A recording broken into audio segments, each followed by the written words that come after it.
Their music is everywhere. It's behind some of the most popular TV programmes like Dragon's Den, The Apprentice, MasterChef, and dramas like The Bodyguard and The Night Manager. Audio Network is probably the biggest recording artist in the world that you've never heard of. The theme music to Room 101 is theirs too. Some would banish so-called production music to Room 101, but it's made Audio Network into a global giant with thousands of musicians and composers.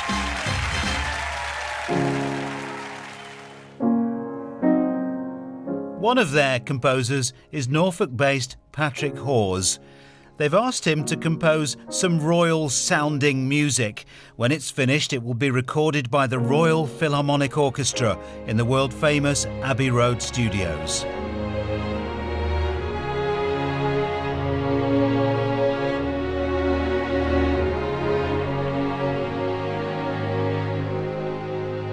What I did here, I just felt this chord.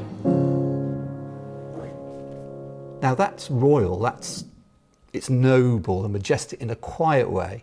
Why? Well, it's D flat major. I can see the Queen, I can see St Paul's Cathedral, I can see a wedding dress. Are you visualising these things? Yeah, all the time. They never really know where the music will go. This has been written with royalties in mind, but it could be used under sweeping shots of dramatic landscapes or rolling seas, or even to sell fish fingers on Finnish TV. I've been in France, I've been in America, I've been in, let me think, Germany, turned on the television and think, gosh, that's my music, you know, and it might have been something you've written for a history documentary. This is the thing, you might think you're writing music for a certain sort of genre, you know, and it ends up on a washing up liquid advert, something like that. And you think, gosh, actually that works, how weird, you know. That's the joy of production music. Audio Network started here in a converted pigsty on a farm near Halstead in Essex nearly 20 years ago. Andrew Sunnucks is the chairman and one of the founders. So obviously, you know, it's for those big dramas, but Ren here is the master of the mix. All of this has been recorded at Abbey Road, but we did everything separately. So the strings, the brass and the percussion were all done in different sessions. So Ren, if you solo the strings. So this was the string section, which we just did as one stem, and then you can add in the brass. There's the brass. And this means by doing everything separately, we can provide versions so the editor can use sections as appropriate with the film. For every second of the day, we're having about 2 or 3 seconds of music used around the world. So a business like ours is completely reliant on having the music used all the time, everywhere, and it might pop up in any kind of show. It could be a drama, it could be a magazine program, it could be, you know, a news program, commercials, absolutely anywhere. And every time it's used, a little micro payment will go to us and will go to the composer, which is how we survive. For Andrew, quality is king. They don't have to use Abbey Road Studios or the Royal Philharmonic, but if their music is going to end up in cinemas, there's no cutting corners. The investment is a really, really long-term thing.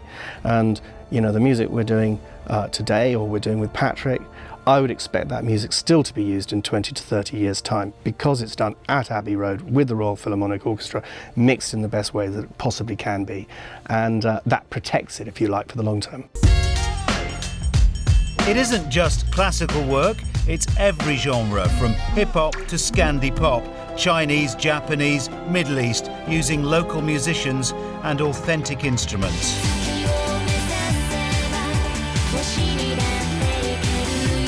The key is that everything you do is totally authentic. So if we're doing tracks in Brazil or Brazilian music, we will record them in Brazil. And the main reason we do everything authentically is because you know that if you do it properly in the first place, it will last forever. So music that we recorded 20 years ago is still being used all the time right now, because it was done properly at the time. They already have a library of more than 150,000 tracks being put to work.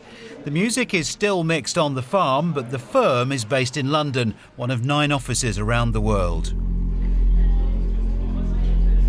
Whether we're doing a magazine show like Top Gear or a drama like Doctor Who or something, all of these different shows that you watch all the time use music. Sometimes it's subliminal, sometimes it might just be a heartbeat or a low drone of strings or something like that. But it's all additive, it's all telling you how to feel about the show that you're watching, and is the key for the director to instruct the audience about how to react. So it's unashamedly manipulative yeah. in terms of people's emotions. Absolutely, yeah. No, if you took the music off any film you watch, imagine watching Jaws without the famous John Williams score. You know, it would just be a fish swimming about. It's the day of recording for Patrick's Royal Collection, the one we saw him composing back in Norfolk. The Royal Philharmonic will lay down 8 tracks in one morning session, and who knows how and where they'll be used. It is probably the most famous studio in the world, where landmark recordings were made of the Beatles, Pink Floyd, Oasis, Adele and many more. But the biggest customer these days for Abbey Road is Audio Network. Hi, Andrew. Hello, mate. How are you? Very well. Good to see you. How's life? So, good, yeah. Are we all set? Yep, it's all good. I think the parts are all out. They're in Studio 2 today, the Beatles studio. Patrick will be conducting, with Andrew playing George Martin. So we have 8 production music tracks. Royal documentary, sort of thing that would find its way onto anything. Royal, lots of those sort of programmes on at the moment.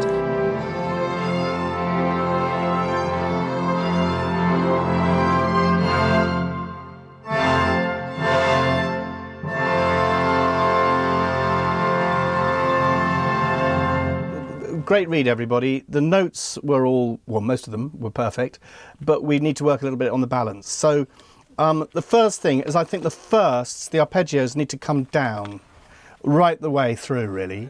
Writing for them is like travelling business class, because a lot of production music companies will cut corners here. They won't. If they will say to me, which orchestra do you want? And I'll say the Royal Philharmonic if possible. So if I've got the Royal Philharmonic Orchestra playing, you know, are you happy to record in Abbey Road Studio 2 or do you want Studio 1? I mean, you know, how many composers these days get that kind of opportunity?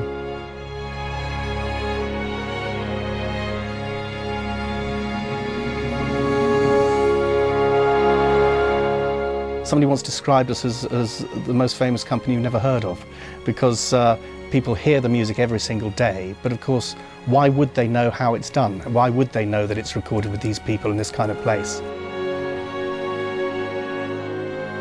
In time gone by, I know there are certain composers who were a bit toffee-nosed about writing library music for some reason. And I always used to say to them, Mozart would have written library music. He'd have loved the challenge of writing a 3-minute piece, you know, with a catchy sort of element, you know, that was going to have a big audience and earn him some money.